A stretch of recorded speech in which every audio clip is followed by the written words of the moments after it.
People always say to me, how do you do it? I have to really be very consistent with my meal prep and making sure I have everything put together before I leave for work.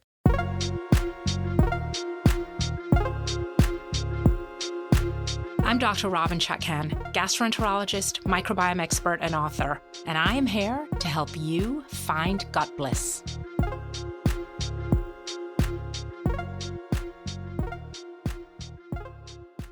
On today's show, we are talking regularity, how consistent habits and training pay off in the gym, but also in the bathroom. My guest today is my good friend, Rebecca Hanley. Rebecca is a small business owner, but her passion is wellness, exercise, fitness, and regularity. She competes in the hybrid fitness space in events like High Rocks and DECA. And in fact, Rebecca represented the U.S. in the High Rocks World Championship in Nice this year. In other words, she's a badass. Rebecca, welcome to the Gut Bliss podcast. Thank you for having me. I'm excited to be here. You guys can't see her, but let me tell you, she is built. She is a thing of beauty, sculpted. And she's here with me in her workout clothes because she trains at 5 o'clock in the morning, so early. 5:45. 5:45. Yeah. This morning at around 7:40 a.m., my husband was like, does Rebecca drive a Jeep? And I'm like, mm-hmm. And he goes, yeah, she's out there. I said, yeah, she is. You know, we all have those friends, the ones who turn up early and they definitely arrive versus the ones who may or may not come, just like bowel movements. I was trying to kill time. I didn't want to come too early. So, boy, we can have fun with that. But Rebecca is what? So just, you want to have that bowel movement where rain or shine. Absolutely. That bowel movement is coming, and that is you. So tell us about your sort of routine and how you make sure that the bowels are as regular as everything else in your life. Listen, if I don't have a good bowel movement before I work out, I'm not having a good workout. Actually, I'm not having a good day. Most important for me, I get up probably about 4:30. I know, it's painful. But the first thing I do, I get up and I go to the bathroom and I sit and I relax. Now, because I've been sleeping, it doesn't take me very long to have a good poo. But because you've been feeling relaxed already. Yeah, I've been sleeping. I get up. The first thing I do is I go take a poo. That's number one. Do you drink a glass of water or something to stimulate? There's this thing, the gastrocolic reflex, where the first thing in your stomach stimulates your colon. Do you find you need to drink some water or something? I do not. So the first thing I do is I go to the bathroom, but I do not have to have anything to drink before I use the bathroom in the morning. I do have some water before I go to bed. So you hydrate before you go to bed at night? Always. And then I keep a nice bottle of water next to my bed. So in the middle of the night when I have to go up and go to the bathroom, I'll have, a little bit of water. But I don't need it before I have my first poo in the morning. Fantastic. So I suffer from what I call granny bladder, being a menopausal woman. Yes. So I have to shut off my hydration by about 8 o'clock at night. I can't. There's, otherwise it's up continuously at night. What time do you go to bed, speaking of ending hydration? Okay. I shut it down by 10 o'clock. That means I go lay down in my bed 10 o'clock. Now, I probably fall asleep maybe about by 10:30. So I get roughly about 6 hours of sleep. Do you feel like that's enough? I mean, it's not enough for me during the week, but I cannot go to bed any earlier than that. Just with what you have Monday to do. Through Thursday. Yeah. Just with my day, we're working. I don't get out of work until about 7. So it's hard for me to, my nervous system is, still, inflamed at that point in time. I'm still thinking about my day. I'm very consistent about the 10 o'clock though. So I go to bed by 10:30. I do set my alarm, and I don't need my alarm. But you set it just in case. I set it just in case. But 4:30 is the time because I do need time to take a poo. Mm-hmm. I love that you make time for that. I make time. In the morning. When we come back, more on how Rebecca's diet and nutrition has evolved over the years to support her training and her regularity.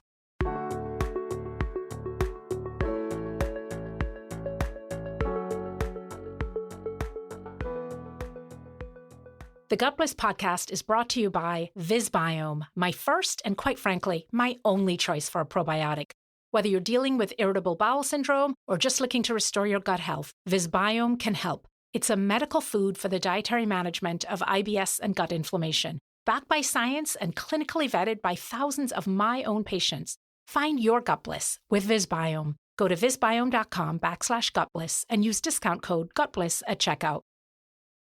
We are back talking with Rebecca Hanley about regularity, not just in the gym, but also in the bathroom. So Rebecca, tell us about how your diet and nutrition have evolved over the years since you started competitive racing.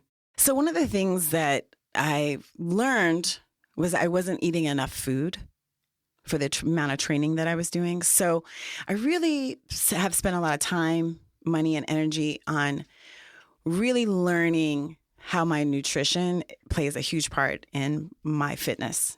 And before you tell us about the nutrition, how much training are you doing? So I move 7 days a week. I train 5 days a week. So I'm doing something every day. Mm-hmm. I train either endurance or strength. That's happening Monday through Friday. And then Saturday and Sunday, my weekends, it could be a long walk. It could be a hike, or it could be a long run. So there's always movement happening. I think a long run counts as training, by the way. Yeah, it does. But it doesn't happen every weekend. But I'm moving. So my nutrition is going to change based on my activity level. So I typically eat 4 times a day. And those meals are always going to have a level of protein and then a carbohydrate and a fat. So very balanced. So take us through the day today. So although I know today's a little atypical because you're not going back to work. Today's sort of your day off. But in a typical day where you were also working a full day, take us through what time you get up, the whole thing. So my workouts are typically 6 a.m. and they're always fasted. So I do not eat before my workout. My first meal is going to be about an hour after my workout before I go to work. And it's always the same. I always have oatmeal and I have eggs. Those are 2 things I always have. The oatmeal will always have some type of fruit, maybe strawberries, blueberries, and my egg white omelet or 2 regular eggs, either sautéed or an omelet with mushrooms or peppers. So it's a nice hearty meal that's packed with protein and some carbohydrates. And plants, yeah, and which plants. Is great because it sounds like you're dressing up the oatmeal with berries, maybe some nuts or something, and then absolutely veggies with the eggs. So I love that. So you have that. I assume you rehydrate too. Right. So I'm drinking at least 24 ounces in the morning, even before I leave the house. So 2 12-ounce glasses of water just help to room temperature, or maybe a little lemon squeezed in there. But I'm really trying to hydrate. Yeah. And that's great for the bowel function too, setting you up for success the next day because you're already making sure that those pipes have water moving through them. Absolutely. So you do your workout, which is usually about an hour? About an hour, hour and 15 minutes, hour and a half. No more than that. And then you head to work. You work a full day. And you're also moving around during work. You are constantly back and forth and you're on your feet. So I'm a hairdresser and yes, I am moving around. I'm never sitting down. So my second meal is it's going to be lighter. It's going to be maybe some Greek yogurt, full fat with some berries, some nuts. It's, chocked with some goodness there. And then I have that. And then for lunch, I'm going to have some protein. It could be chickpeas. Could be lentils, always some vegetables, green beans, zucchini. Is it usually plant protein? I do like plant protein for my lunch. So I eat a lot of chickpeas. I eat a lot of lentils. I love broccoli. I love green beans. I love kale. So it's going to be some type of veggie protein bowl. I love that. And again, another reason, if you are listening, another reason why she's having success in the morning. She's drinking a lot of water in the morning. She's having protein, but also plants as a first meal. And then she's having a lunch, and again, high in protein, but plants and high fiber plants like chickpeas and lentils, broccoli. I will take that bowl and either I'll just, put everything together or I will wrap it in a whole wheat wrap, which if I need a little bit more carb, that's what I do. I'll just add that wrap to everything. It's like puts it all together. Fantastic. And then, so you're at work often, you mentioned till like 7:00. Yeah. Most days. I have 3 meals at work sometimes. And you have to, people always say to me, how do you do it? I have to really be very consistent with my meal prep and making sure I have everything put together before I leave for work. But I also have to be mindful when I'm at work that I like carve out time. Time, yeah. It's difficult to actually eat. Yeah, because I've been to your Fabulous Place parlor, and there are often, 2 or 3 people waiting. So you have somebody in the chair, you have 2 or 3 people waiting, and they're giving you stink eye, like, hello, I'm, here for my appointment. So, but the thing is, I communicate to my clients all the time about what am I doing? They know, they're very familiar with my fitness. They understand that I prioritize that, my wellness, my nutrition. So when I say to somebody, can you give me 5 minutes just so I can eat? They say absolutely. Yeah, they're very gracious. They're very gracious about that. Also, she's, of course, practicing some psychiatry for her clients in the chair as she's, making them look fantastic, doing their hair. It's about, the relationship. That is also exhausting. So in addition to your physical workout, yes, you are talking to clients, many of whom you've known for decades, sometimes about personal things. Yes. And I think that's what, honestly, when I get home, in the evening time, sometimes I need about 20 minutes of just quiet time and meditation. Don't talk to me. Yeah. But there's a lot of time that I spend eating at work because a lot of those meals have to happen during my work day. Yeah. I try not to eat. And this is another thing that I think is really important for people to understand. I really try to condense the amount of time that I'm eating into a block. So I do not eat after 7 p.m. So because I do go to bed at 10 p.m., I really want my food to digest. And that's another really important point. I've talked about this on the podcast before about the idea that your GI tract has a bedtime. It works in cycle with the circadian rhythm, the light-dark cycle. So once the sun sets, and where we are in Washington, D.C. this time of year, that's around 5, 6 o'clock, 5 o'clock. So really shortly after that, your GI tract is not contracting. It is very dormant. And unfortunately, that's when most people are putting in the bulk of their calories. So they are also complaining of bloating and feeling really full, uncomfortable. It interferes with their sleep because their body's still trying to digest. Digestion is a really active process. So that's another thing that you're doing, right, which is that you are sort of shutting it down by about 7 o'clock. Right. So after my lunch, I will have another snack. That could be, I prepared a soup, like a vegetable soup. So maybe I have a bowl of soup at work. If I'm leaving work by 6, I get home and then I will have a good salad, a vegetable, and a protein. Mm-hmm. So another balanced meal again. Another balanced meal. When we come back, I want to hear about what happened in Chicago. You were racing in Chicago recently, about a month ago, High Rocks, and something happened, and I want to hear more about it when we come back.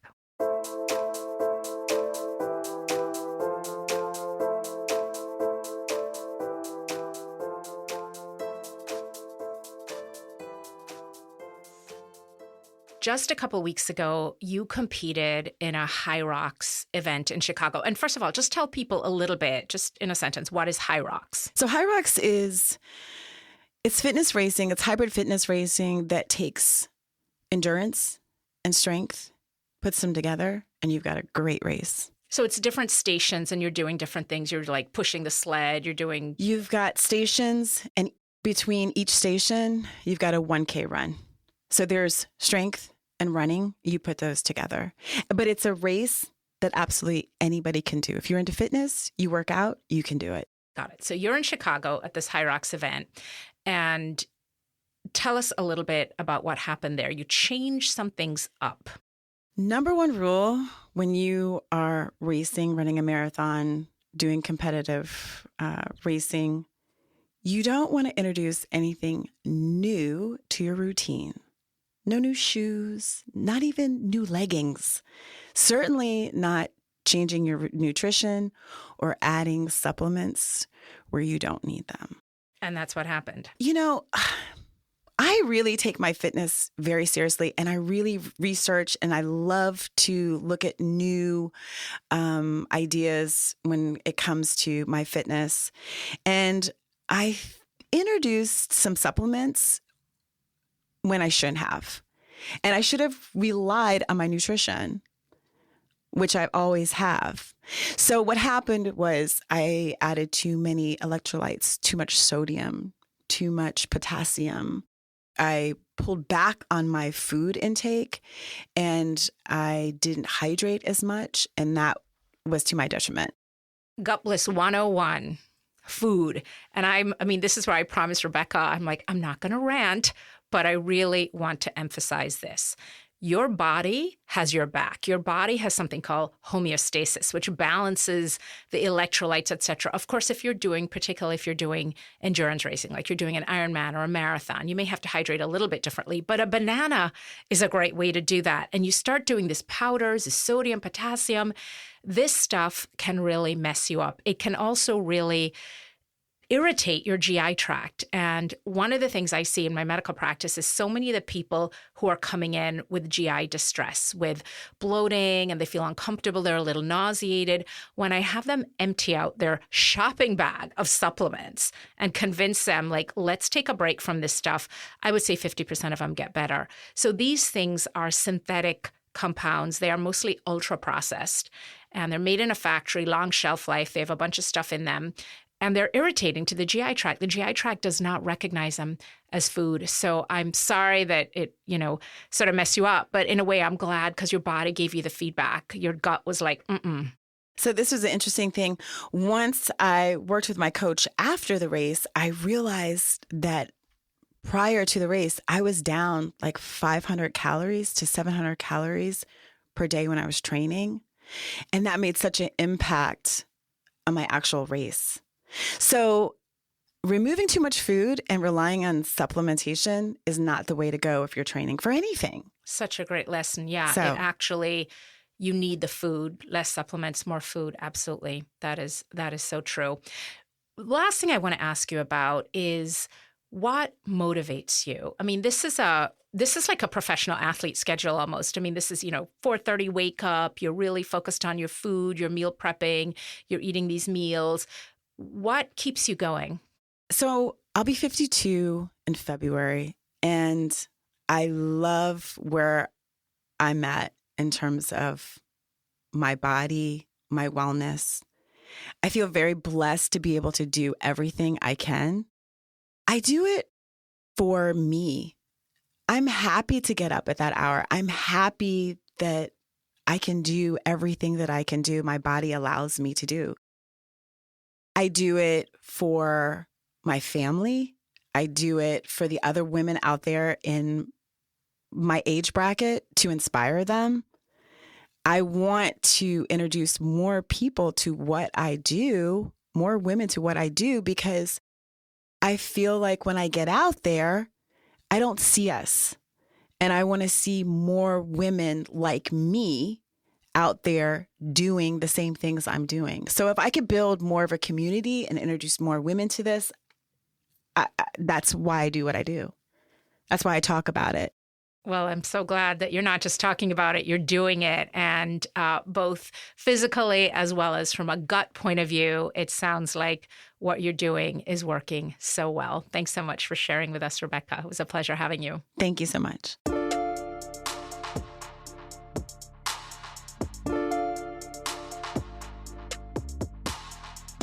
I want to leave you with 3 takeaways about regularity. Number 1, consistency is the key to getting regular, whether we're talking about the gym or the bathroom. Number 2, what happens in the morning is determined by what you do the day before. Hydrate, eat lots of fiber, and shut it down early if you want to experience stool nirvana the next day.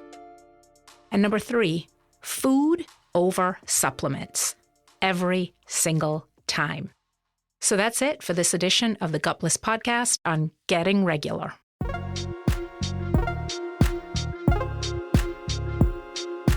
Go to gutbliss.com for my free 7-day microbiome reboot course. If you like what you're hearing, drop a review and hit that subscribe button. And remember, dirt, sweat, vegetables, the best prescription for a healthy gut.